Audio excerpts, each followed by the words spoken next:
Welcome to the end of this year's Muniz March Madness, a series where we look at film and television shows featuring Frankie Muniz. And this year so far, we've looked at a total of...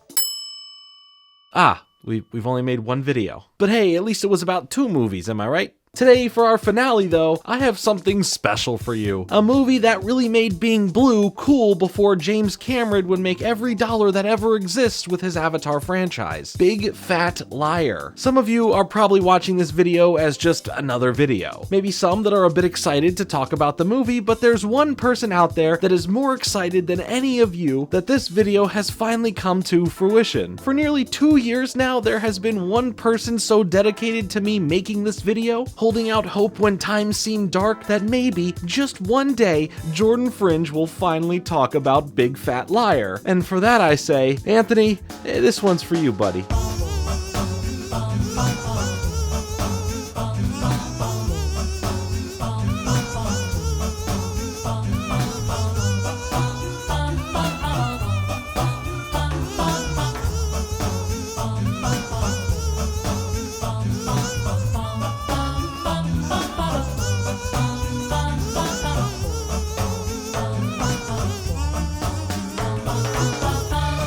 How funny would it be if this whole video and the purpose of me talking about this film was just a big fat lie in itself? Especially with April Fools around this time as well.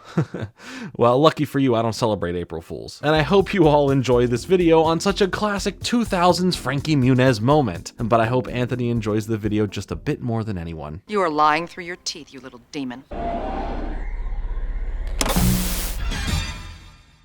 Big Fat Liar. Man, it feels so weird to finally say that title. Now, Frankie Muniz was on the rise at this time in history for both film and television, being the perfect vessel for a kid or teen figure that gets to be smarter than all the adult figures around him. A character, nay, a person you wish you could be. We talked a lot about that in my last video, but what happens when you take Frankie, pair him with another one of the biggest rising stars of the late 90s and throughout the 2000s, Amanda Bynes, toss in one of the best actors out there with Paul Giamatti, and top it off with a pretty fresh director that would go on to direct a plethora of fun, lighthearted, and even high-grossing films, Sean Levy. He also executive produced Stranger Things. Well, you get what seems like a nice match when looking back at it. And it was the first movie when I was young to introduce me to Paul Giamatti. And what an impression to leave on a kid. This movie is a fun little trip through the way Hollywood works. Maybe, kinda, not really. And how lying is easy and an escape, but truth is worth it and shall set you free. Or something. Look, the funny bad man turns blue. That's a whole point on its own for how much I think this movie is awesome. Now, this film did come out the year before Agent Cody Banks, so maybe that film borrowed some basic opening ideas from this film as we start out in somewhat chaos, where Frankie's character Jason, or Jace as some call him, is late for waking up for school in his busy and messy teenager room with some MX vs. ATV still on the screen from the night before. As all we see him do here is lie about all of these little things and hide some things just because it's easier to do than face the consequences of just being honest about being late or eating breakfast or whatever. But our story takes place in Greenberry, Michigan, where Jason is skateboarding to school, another thing we see in Agent Cody Banks, but here he doesn't save a kid from a terrible accident. He gets bullied by Taron Killam's character Brett, who just steals his skateboard, which sucks because he's late to school and he's locked out of it. Like, okay, you saw him coming, he was only seconds late, and this is cruel and why the school system needs to be better, at least do better in 2002. It reminds me of when Drake made Josh late for school that one time, and because of that he was locked out of this classroom to take this important test, and then because of that he was completely done with Drake, and it's just a great episode and I really want to go watch it.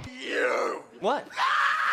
Is this a good time to announce my future Drake and Josh video? Or anyway, he then needs to sneak in through the window to get to class. We meet Amanda Bynes' character, Kaylee, who helps distract the teacher as he gets into the classroom, where then he gets caught and he does what he does best, lies, telling the teacher this whole story about his father being in the hospital thanks to choking on a meatball, and that's why he couldn't complete this really important writing assignment that was due, even having the teacher go out and call his dad for the proof that this did happen, but everyone in the classroom knows he's full of crap. But the students are at least entertained, especially when she calls and his cell phone rings, where he convinces a reluctant Kaylee to help him pretend that this is his father's office that she's calling, as then he pretends to be his own father, and the lie, it ends up working, until the next scene where it doesn't, as his parents are there now at school, and they have a talk with him about not having done this assignment, which was very crucial towards his final grade, as it accounted for 1/3 of it, meaning that if he doesn't turn it in, he has to go to summer school, and the teacher gives him an extra 3-hour extension to write it and return it to her after hours. 1,000 1,000 words in 3 hours is pretty harsh, but he finally comes up with his story, writing about what he knows, lying, creating a story titled Big Fat Liar, modeled after him, but with a full fantastical story surrounding it. And he didn't have to download it off the net like the teacher threatened him not to. And don't even think about downloading something from the net, Jason. Okay, so now there is limited time to turn this in. He doesn't have a skateboard anymore, so he borrows his sister's old bike, but then out of nowhere gets just hit by a limo. One that is driving around Marty Wolf, a Hollywood film screenwriter and producer that isn't really that great of a guy. But after threatening that his neck does hurt, Marty agrees to give him a ride to where he needs to go instead of getting a lawsuit. But when he gets into the car, his backpack spills out as he frantically tries to put everything back in before getting dropped off. Marty mentions to Jason that it's all about the next big hit to be right back on top, and is looking for that next big break to happen, as Jason was dissing on a lot of the movies that he had previously made. But as Jason leaves the car, the next big break might have just been found still on the floor of the limo, as there was the story of Big Fat Liar left from Jason,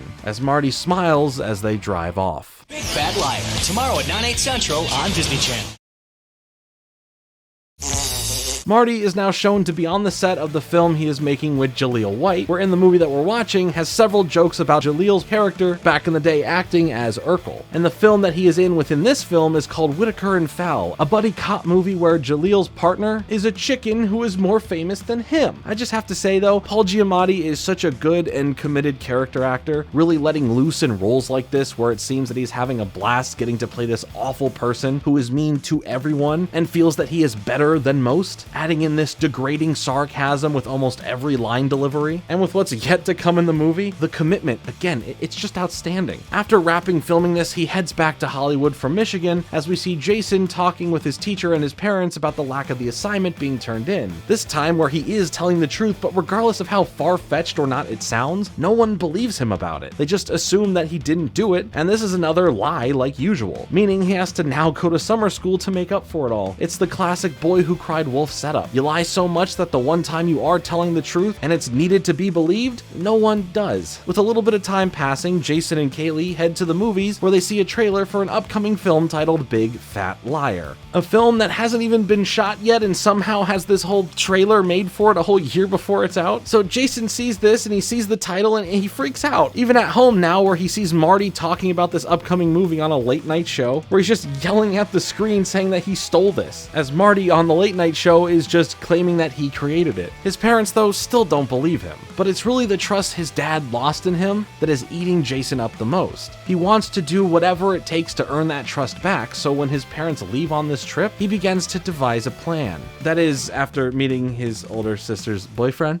Yo, what's up, dog? How you living, yo? What's cracking, kid? East side, little G. Jason goes over to see Kaylee as he begs her to come with him to Hollywood, but she's too busy tutoring Brett and would need someone who could be there with her grandmother. So now they get the bully here to dress like Kaylee and pretend to be her, spending time with the grandmother until they get back. And maybe he's just more of a goofball than a bully, as we'll check back on him in a little bit. But now our two main stars fly out to Hollywood to find this man. When they arrive, Jason pretends to be the person on this limo driver's plaque that he's holding up at the airport, and it's Turk from Scrubs, which is neat. Here as Frank, who ends up driving them to Universal Studios, as we get the basic tour of a lot of these attractions with some Jurassic Park music playing in the background. And that gets extra points for me once again. It's my favorite movie ever. I'm sorry I had to mention it. And while we were on the topic of the Universal lot here, the film is all about being on the Universal film lot, as we will get to see plenty of references, Easter eggs, and blatant in-our-face advertising of other Universal properties. Seeing this kind of stuff in films, especially coming from the studio themselves, is always hit or miss with me. Sometimes it feels too much like patting themselves on the back, but sometimes, like in this movie's case, it is pretty fun. It's all about how it's handled, and I am curious how you feel about that specifically. During the tour, however, they sneak away and get onto the sets themselves, sneaking around and being behind the scenes of the magic of filmmaking, where extras and set decorators are all running around. But we need to focus on something specific, and that's finding Marty's office, where the first obstacle to get by is Astrid, this dog-obsessed secretary who works for Marty that they easily distract to get her out of the way by saying she parked her car on a dog's tail, and this almost makes her throw up. Hang on, okay, I'm coming. Don't die, I'm coming. Keep breathing, think of a happy place. And then Kaylee just takes over as the secretary for now, while Jason goes to confront Marty. We then find out that Marty is arguing with Monty, his personal assistant, that is pretty fed up with how awful he is for the most part, and sometimes just how stupid he is. But she does a good job at doing whatever is asked of her to do and beyond. But Marty realizes that Jason and him need to be alone for a moment, as all Jason wants more than anything is for Marty to just call his dad and tell him that the movie Big Fat Liar is based on a story that he wrote and dropped in his limo to prove that what he said was not a lie. It's a pretty fair trade. Any Hollywood person would want this if this were the case. Jason doesn't want money for this idea or credits on the film or anything, just a simple phone call and maybe a chance to finally turn in his assignment. Well, it seems he is going to do this, and he's playing all nice. He then smokes a cigar in celebration after pulling out the original assignment papers, but then he just starts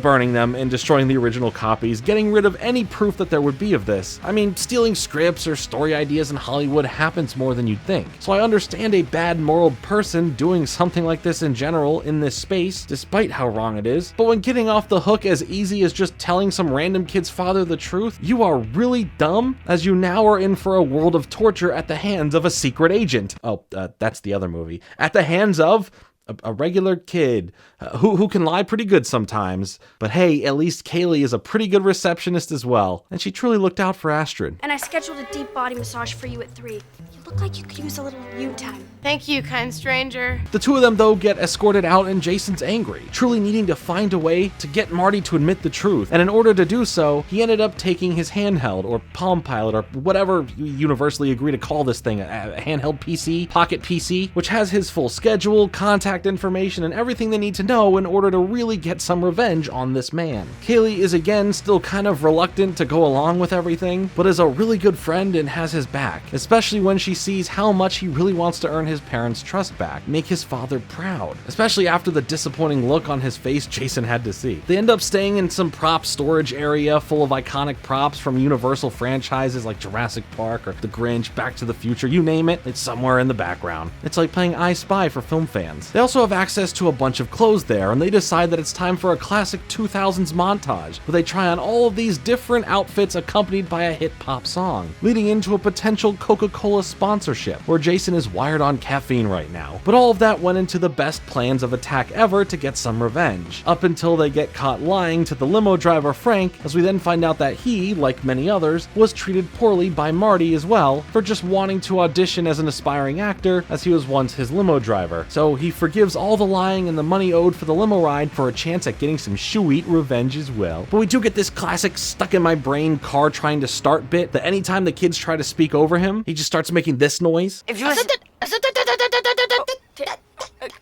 And the film even has some nice self-awareness. I got some R-rated dialogue for you, but I'm gonna keep it PG. Such a great scene, and Donald Faison here is excellent. We see in a meeting just how even more awful Marty is as he speaks to the senior vice president of publicity to help promote and get word out about the film, poking fun at her weight with a Twinkie comment that will pay off towards the end of the movie. Huh? Sure you're not seeing a VP of Twinkies? We get to meet who is directing the film though, and that is Dusty Wong, who, as we will see, is kind of a parody of John Woo and his directing style, played by John Cho. Now, Woo is a director who uses a lot of camera angles, white birds or doves, and slow motion within their work, which again is something that pays off towards the end. Our main characters sneakily follow around Marty all day to see his little routines and to learn about how he is with others, like seeing him being mean to Lee Majors, who plays a skilled but older stunt coordinator named Vince, which thanks to Vince's granddaughter's birthday party invite, we get to see a blue clown with red hair, a nice foreshadow for what's about to come. Now that we've spent the day understanding this guy's routines and everything, we get to have a night to prepare and get ready to execute all of this stuff in the morning. We also have to check in on Kaylee's grandma because this ET reminds her of her, which is, how thoughtful, or is that like a sneak diss? But either way, she's just back home getting swole right now, and it's a good time. I also love that during this check-in phone call Jason is having with his dad, that Kaylee is just in the background in a Velcro suit, playing on an inflated stickum wall she's jumping onto and falling off of. And I think their relationship here is just a really pure friendship, where they're just kids goofing off, having a great time, and they're on this adventure together. But now it's time to get revenge. We got the equipment needed, the plans are all set, as Marty unexpectedly is waking up into one of the worst days of his life. Big Fat Liar, Friday at 8/7 Central. At Marty's house, we see him getting up to start his day, complete with play fighting his favorite stuffed animal monkey friend. Look out! And a morning dip into the pool, where Jason and Kaylee have just poured in some blue dye. So while he jumps into that, all backed by the song Hungry Like the Wolf by Duran Duran, they sneak inside and fill his shampoo bottle with dye that would make his hair all red, as by the end of his shower, he realizes that he is just like the clown on that invite from earlier. But who cares, we can all panic about this later, we have work to get done as Marty. So he just pops in his earphone and speaks with Monty about having to meet with the new president of the studio, where they have to agree on a budget so they can begin filming Big Fat Liar. But just before this, Kaylee called in pretending to be someone from the studio president's camp, giving Monty this fake new address for him to go to. So Monty relays this information to Marty, so now he's in the car heading over to this new address given, as he starts to realize the headset that he put in, well, it's now glued to his ear and can't be pulled out. Forgot to mention that, they super glued that to his ear. Again, it doesn't matter, he needs to make this meeting without being late, so he's going there as is. When he arrives, lo and behold, it's a birthday party, and all the kids think he's the clown. It's the clown! Let's hurt him! Yeah, this kid gets it. I would do the same if I ever saw a clown. Good thing they aren't real, except for Ronald McDonald. While this is happening, the main group is outside messing with his car, rewiring everything so that when he comes back to it, after this whole clown beatdown, he quickly finds his car not really working. The brake is the horn, and essentially everything in the car triggers something else to go off. And we get the classic Blue Dabba-Dee by Eiffel 65. That is synonymous with this movie. From the marketing to the nostalgic memories, you can't separate these two things. Jason pulls up to Marty to taunt him about all of this happening and giving him the option for all of this to stop if he just calls his dad. But that's not going to work for someone so stubborn. Well, the whole brakes being the horn thing causes him to unintentionally honk at this giant monster truck-like vehicle, and after bumping into him, causes the dude to jump out of that, who's supposed to be a monster truck driver and wrestler type who gets mad, but not physically. Instead, he just hops back in his truck and flattens Marty's car to a pancake, which now he ends up getting a ride from a tow truck to the film premiere that he needs to go to so he can meet with Duncan. And we get one of the best lines of the film. They told me to pick up a little blue car. They didn't say anything about a little blue man. The film premiere, though, is for that buddy cop chicken movie where once again the chicken is more famous. When everything to get to Marty to call his dad fails, it's time for phase 3 of their operation, and Kaylee is just casually chilling on a DeLorean. That's not important. I'm just jealous. But the final phase of this plan is for them to infiltrate this Hollywood party after the premiere, where there's a bunch of random celebrity cameos here. Kind of. There's like the director's there at one point. But Keenan's there, and I'm just happy to see him. What's he doing here? I don't know. For Marty, though, the studio president is not happy with the new movie that just premiered, seeing how much the studio is losing with it, and gives him one final chance to really sell the need for the money on Big Fat Liar, or the plug will be pulled and he will be out of Hollywood, or I guess at least out of Universal. Jason enters in on Marty freaking out over this with Monty and offers him a way out of this. He will help save this film and its budgetary pitch so that they can start filming the movie the following day, which is not how Hollywood should be working. But regardless, Jason, like I said, will help him with some creative twist, a real selling point in return of getting Marty to finally just call his dad and settle this whole thing once and for all. Marty actually agrees to this, and through the headset that's still glued into his ear, Jason feeds him stuff to say to this whole group of people, which ends up really working. But then Marty starts taking it into his own direction after getting this producer buzz and ends up convincing the studio president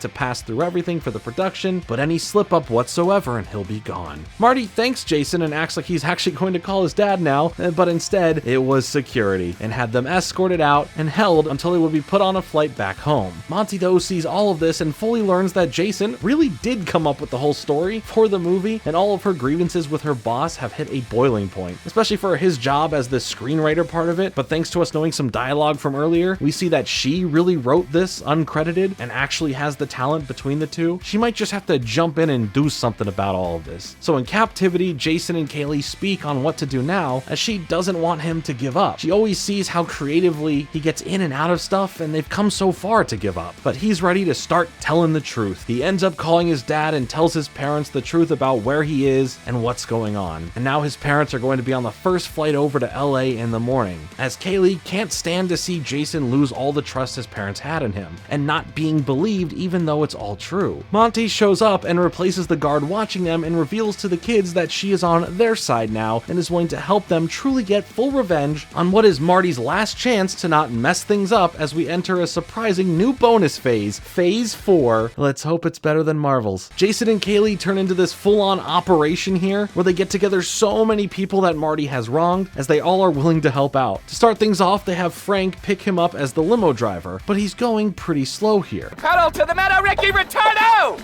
Well then. But then the limo fakes breaking down, and he gets so freaked out about this and jumps into Jalil's car, who happens to just come driving by, leading them to the desert, almost hitting this poor startled iguana, where due to his high speeds and getting way out of the way, Marty jumps out of the car and is just now stranded in the desert. All this happening while Jason and Kaylee are in this 2000s-esque mission operating room, making sure everything is running to plan, and I feel like all this extra tech is just unnecessary, but go off. And now they send in a helicopter to come and get him, and a shot that looks like it's from a completely different movie, as the helicopter is piloted by none other than Vince, who while in the air tricks him into thinking that the helicopter is going down and they need to jump out of it. With only having one parachute, he just gives a big old hug to Vince in order to survive this fall. No real safety harness on him or anything, but it's okay. A secret hidden pilot takes over the helicopter so it doesn't really crash. That would be reckless, right, Drake and Josh?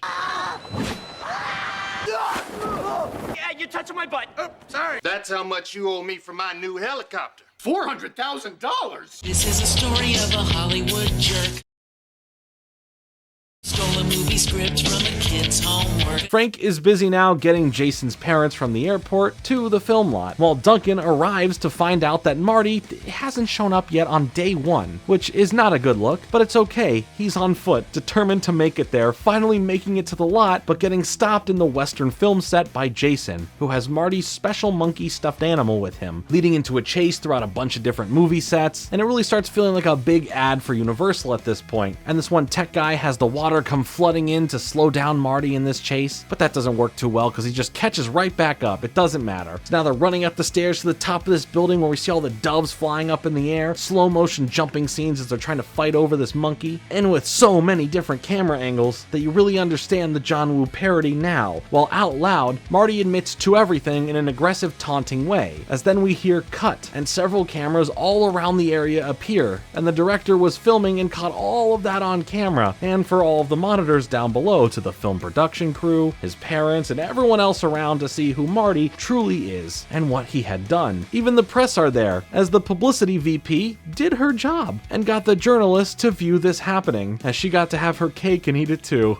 or got her Twinkie. Marty is really angry, and after Jason says the truth is not overrated, of course he tries to capture the kid, but Jason jumps off of the roof and lands safely on this jump pad below, as Marty loses everything to his name. Jason's parents fully believe him now and are proud of everything he went through to prove it, and in the end, the movie itself is still happening, where at the premiere we see that Frank is the main lead actor in the film, and the new credits go from Marty to Monty, and that it was based off of a story by Jason, making his parents proud and more importantly, his teacher proud. Clearly Jason has a shot at doing some big things with storytelling, and may just be using his lying powers for good, trying to make some movies in the future since he kind of knows the business now. He really could have turned out as bad as someone like Marty if he went down the path of letting all these lies consume you. They do have a lot of similarities, but Marty is the extreme and a good example of why telling the truth is pretty cool to do. Or, just being a decent person and not being a jerk to everyone you work with, that's also pretty cool too. Now, Marty works as a clown and ends up at a party for the wrestling monster truck guy's son, who proceeds to crack some walnuts. And that's the movie. But did you notice anything special here that would totally happen in a movie like this, but surprisingly didn't? If you said love story, you'd be correct. Our two main leads, Jason and Kaylee, are just shown as really good friends who care for each other and have each other's back, but never have this moment where they go beyond this. It's not common to see this being just a good friendship in a movie like this, but I commend it for not feeling like it had to add that layer to it. They decided to keep it simple. The story, the characters, the scope, it's all fairly small, but oh so enjoyable because of it. Frankie Muniz is a strong enough lead to go against such a powerful, wild performance from Paul. It makes for a fun ride of seeing this terrible person get their life messed with, and this redemption arc for someone trying to be better, even if it means being a little bit bad. Amanda Bynes is great in the movie as well, but it's these little burst moments in the film where she truly shines. They really keep her role more reserved from the stuff she's used to, but when she is called to be on, oh, she is on.